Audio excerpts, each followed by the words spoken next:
As outrage grows over the response to the East Palestine, Ohio train derailment and the release of those toxic chemicals, former President Trump is set to visit on Wednesday. Some who live there say they're experiencing health issues. We've been talking about it here on NewsNation, from rashes to nosebleeds, asthmatic symptoms. The CEO of Norfolk Southern Railroad has apologized, but defends the controlled burn of those chemicals, saying it prevented a much riskier event. Let's get insight now on railroad industry insider Matt Weaver. You are a 28-year veteran of the railway industry. I know there's been a lot of talk about what happened here, of course, about the explosion that could have happened, which could have been catastrophic. But for a lot of people who work for the railroads, not just Northern Southern, is it Norfolk Southern? Not just Norfolk Southern, but the bigger issue. The fact that railroad companies are making record profits, eliminating staff, ignoring track maintenance, running longer trains. What's the warning from the unions? I think we've been calling for occurrences like this may happen for quite some time. The business model of precision scheduled railroading, PSR, has decimated the man count and made great concerns from engineers, conductors, I'm maintenance away on, do we have enough people to do this job safely? It's a big issue.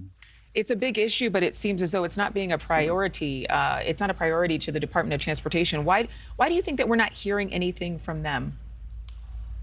I find it interesting. You know, I say often it's time for the regulators to regulate.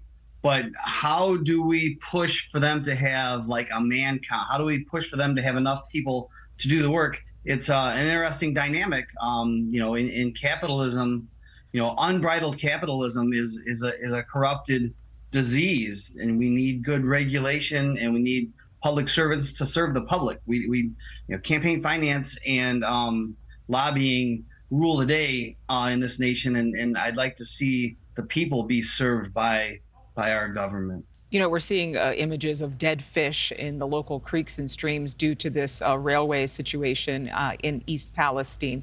But for those who are watching who are less familiar with the kinds of chemicals that are on board trains like this, I mean, if a train is running for miles and no one can tell that there's a fire burning, as was the case here in East Palestine, when you have a 3-mile long train because railroad companies want to only have as few workers on board those trains as possible, do you think that situations like this could become more and more frequent?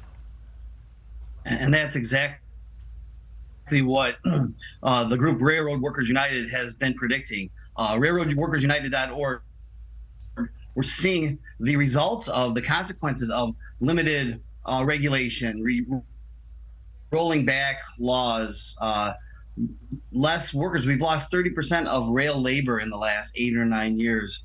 This is a consequence. You know, these decisions have consequences. And we know that in East Palestine, the state plans to open a medical clinic just to see what these symptoms that people are experiencing are, how serious they are, whether or not they are related to the situation with the chemicals in the air and in the water. Matt Weaver, thank you for being with us. I know there was a little audio glitch, but we heard most of what you said, and we appreciate your time. Thanks so much. I appreciate it. Have a good day. You too. Thank you for watching. Go to newsnationnow.com to find NewsNation on your television provider. And don't forget to click the red subscribe button below to get more of NewsNation's fact-driven, unbiased coverage.